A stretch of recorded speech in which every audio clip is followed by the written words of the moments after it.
And it's just like, do you want to pay the price tag to get the thing?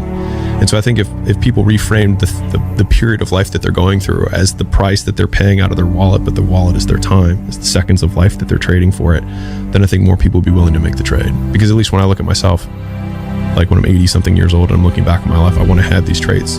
But in order to have those traits, I know I have to go through these things. And I think for me, that's given me a lot of comfort in hard times. You love this game. I mean, love it with your whole heart. Because if you don't, let's not even bother. Let's not open that door. They're just going to slam it right in our face. I love this game. I live this game. And there's 1,000 other guys waiting in the wings who are obsessed with this game. Obsession's going to be talent every time. You got all the talent in the world, but are you obsessed? Is it all you ever think about?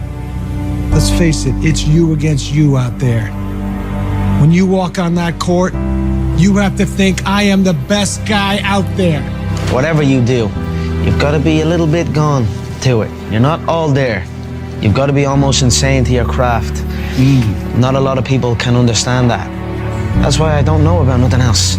I do not pay attention to nothing else. There was games of football on yesterday, there was rugby, there was this, there was that.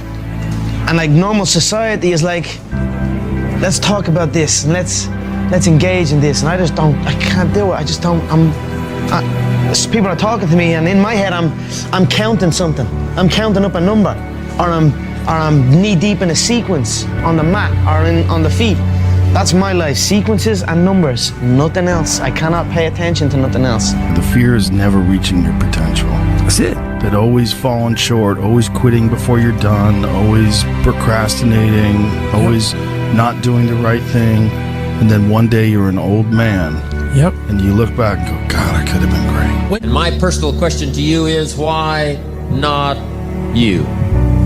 You've got the brains, you can make decisions, you can study the plan, you can change your life, you can grow immensely in the next few years, you can make your dreams come true, you can build a financial wall around your family nothing can get through, you can become healthy, you can become powerful. Why not you? People don't see that. People will never understand that. To be success, all they think about, well, he batted 202, and he struck out a certain number of times. Yeah, okay. But the effort was there, and the learning curve and the passion was there that has transcended not just to me, but to other people who are afraid to do things because they're worried about the perception that may come from other places.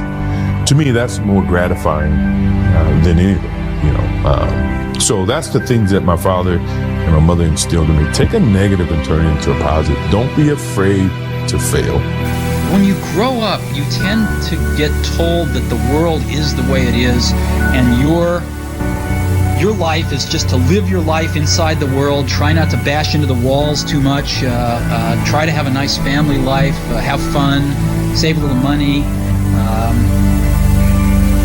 But life, that's a very limited life. Life can be much broader once you discover one simple fact, and that is everything around you that you call life was made up by people that were no smarter than you.